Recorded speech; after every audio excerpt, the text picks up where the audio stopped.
Bibi, do you want to eat corn, Bibi?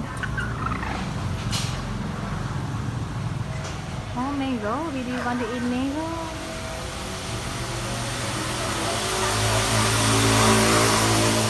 Ôi, nó cho trẻ con mới con vậy mà.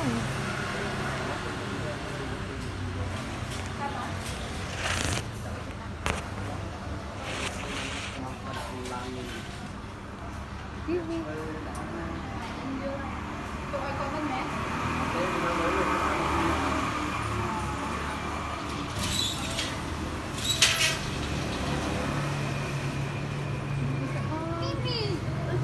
Dạ, ta lên ấy em được ra lâu rồi. Dạ, khai phát em thôi.